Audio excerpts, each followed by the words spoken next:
Hello everybody, Solution9 here, welcome. And today we're going to talk about video game prices, or video game console prices of 2020.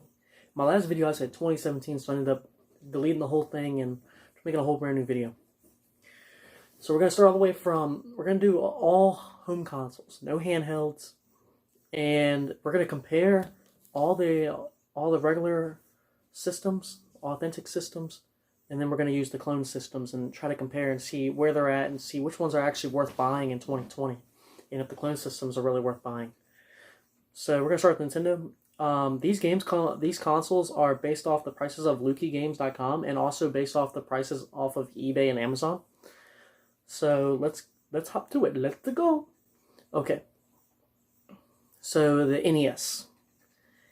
From eBay, and those are the sources from it, from Luca Games, had it on there for about 100 to 110.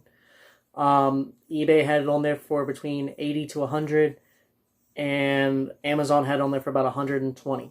So I priced it at 100. NES, great system.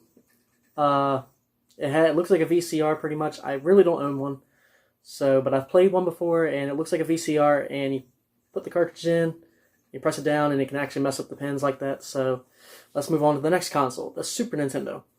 So Super Nintendo on Luca Games, it was $150. On eBay, it was $110, and on Amazon, it was $190. So for the Super Nintendo, I priced it at $105. That's literally about the price point, and these are just about, not just based off of what I'm saying, but based off of what they're all. And I'm trying to get the lowest price out of every single one of them to the accurate. And from what I've seen, like, for just the eBay things, I mean, I went through like 2 or 3 pages of looking at these consoles, and I'm literally reading this off of Luca Games, as well as the main prices as you would think off of eBay and Amazon. So I'm literally trying to compare and contrast all of this. So the next system is the N64. So, personally, one of my personal favorites. But on the LucaGames.com, it was priced in about how much was it?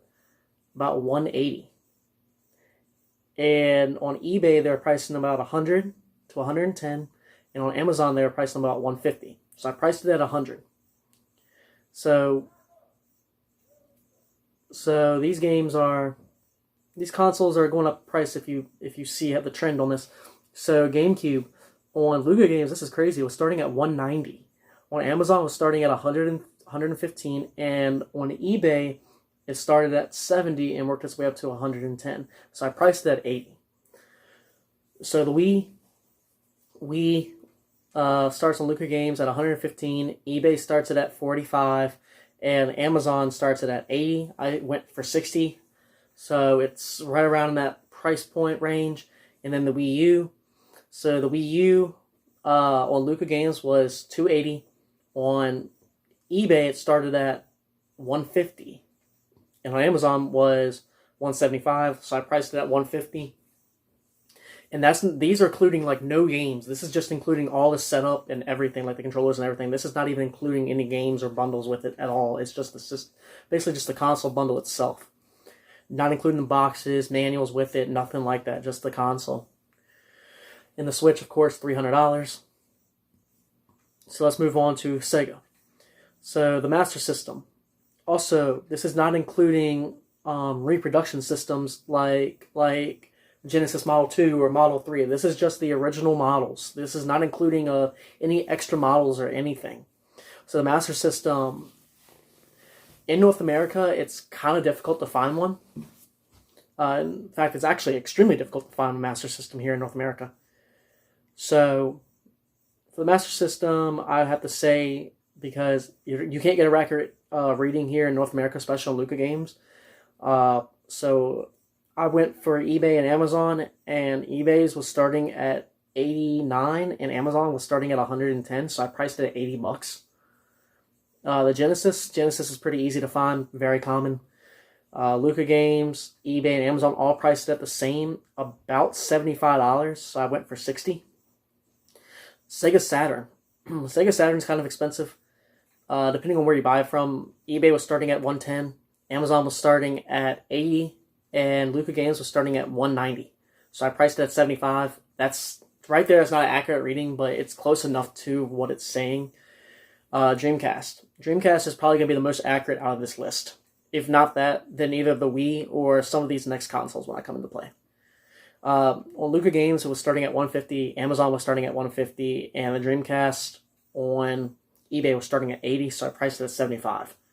So it's literally going at the cheapest, but right there at that point of what the next point up. So that's probably the most accurate. Most of these are most accurate, but not all of them. All right, so now we're going to PS1. PS1 has actually gone up in price since the last couple of years. A couple of years ago, no, sorry, take that back. About 6 years ago, PS1 was about $25 to $30. And this one is probably the most accurate you'll find out of probably on this list. It's actually around about 40 to 50 right now, and PS1 is going up in price big time. Some of the games are really getting highly expensive. And this is just coming from all these websites, from all three of them. They were all pricing them about $55 to $60. PlayStation 2 was also going up in price. Most of these places were pricing them up between $110 to $120. There's actually a place that I went to, and I got it for like $90, but that's just me. But I looked also on Amazon, and I looked on eBay, like thoroughly through a couple of pages, and I found that some PS2s were about $90, so I priced it at $80. PS3, you're not going to find anywhere under $100 unless it's messed up. Just get that through your head right now. You're not going to find anything under $100 if it's messed up. Plain and simple. All three of these sit about $115. PS4s, they're starting between $175 and $200, and PS5 we already know $500. Xbox. This one was an extremely difficult one to make it accurate on because it's just so diverse on what it is. So Luca Games started at $120, eBay started it at $75, and Amazon started at $110. So I went with $60. That's probably right around accurate right there.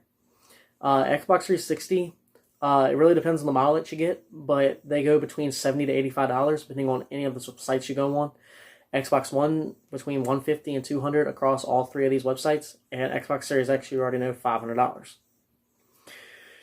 Let's go over these clone systems. So starting with the NES clone systems, that's starting with like the Retron, and then it's going with the Retron 2, and then it's going to the Retron 3, and then it's going to the Retron HD, and then it's going to the Retron 5, and then the analog. So you're looking at between $30 to $250. So it gets kind of expensive, but it's really depending on what you want. And then we go to Super Nintendo. Super Nintendo starts at $50 because it starts with the Retron 2, which is about $50. Then you go with the Retron 3, which is about $70. And then you have the Retron, what is it called? The SNES or the Super Retron, which is the Super Nintendo Retron that starts around about $70. And then you have the analog, which is about $190 to $200. You can also get it for up to $250, depending on where you buy it from. N64 doesn't have one. GameCube, Wii U, and Switch do not have any kind of clone systems. And so the next one is where we have the next system where it's a clone system. Unfortunately, I don't understand why this does not have a clone system. I don't understand why, but I still think the Master System needs a clone system. It deserves to have one. I don't know why. The emulation is very cheap. So if the Genesis can really do it really well, and they can make an emulation system on the Genesis very well, then they can easily do it on the Master System. But Master System doesn't have one. Genesis usually, I have the Mega Retron HD, and that costs me $40. Usually these Retrons or clone systems usually start on the Genesis about $30, and they work their way up to $200. I have not found one that's more expensive than just $200. Saturn doesn't have one, and Dreamcast doesn't have one. PlayStation doesn't have one, and neither does Xbox. So, for 2020, for the systems that personally I think you should go for, if you want to go through the regular list and then go through the clone systems. So I'm looking at this sheet right here. For any Nintendo system, I'd say two right off the bat. I would go for a Wii. especially original Wii, because you could play GameCube and you could play regular Wii games, so you're paying about $30 for one to the other. Or the next one I have to say would be the Wii U. I wouldn't get a Switch. Like, if you really just want something new, get the Switch. But if not, no. I really wouldn't get anything else. So let's go with Sega. Sega is extremely hard to recommend, especially on the console. Those current generational systems that they've already had and sold and been discontinued. But there's only two systems out of that I can really recommend, and that's the Genesis and the Dreamcast. I really can't recommend a Master System or a Saturn. They're just highly too expensive, especially to collect for. Out of any PlayStation system, the two systems that I would definitely go for would definitely be the PS2 and the PS3. I wouldn't go for an original because PS2 can play PS1 games, and PS3 first generation models can play PS2 and PS1 games. And then when they got rid of the PS2 games, all models can play PS1 games.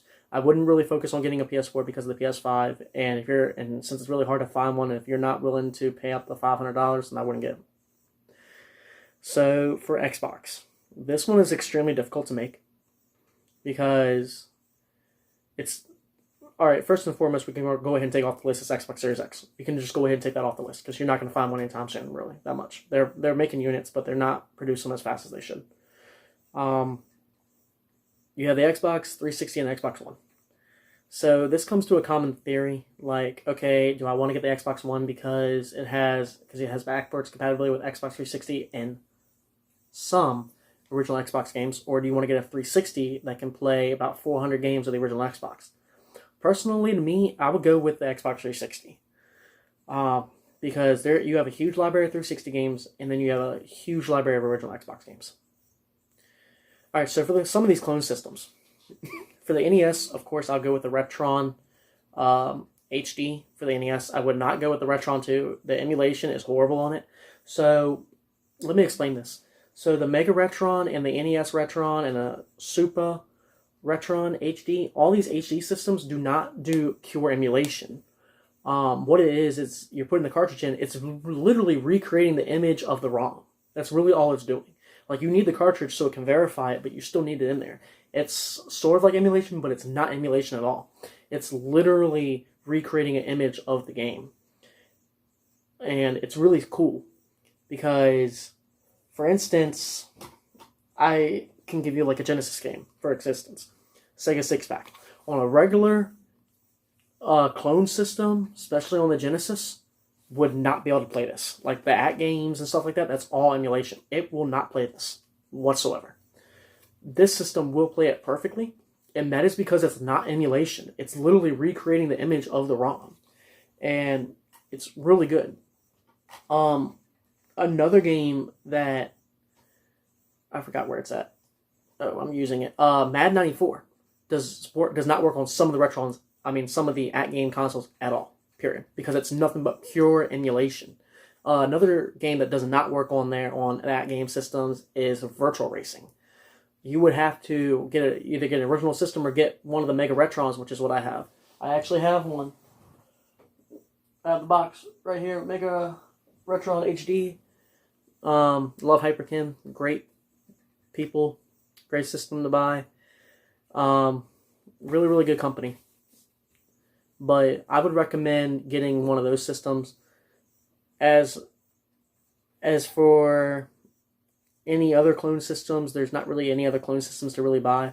But if I had to choose, I don't know, one system out of all these besides my Mega Retron and choose one, I would probably have to go with the Super Retron HD. That's the next best one. It's $70. It's definitely worth it. It's worth buying. If it's not that, then it would definitely be the 360. But tell me what you guys think about this video. Put it down in the comments. Let me know what you guys think. Alright, everybody. Thank you.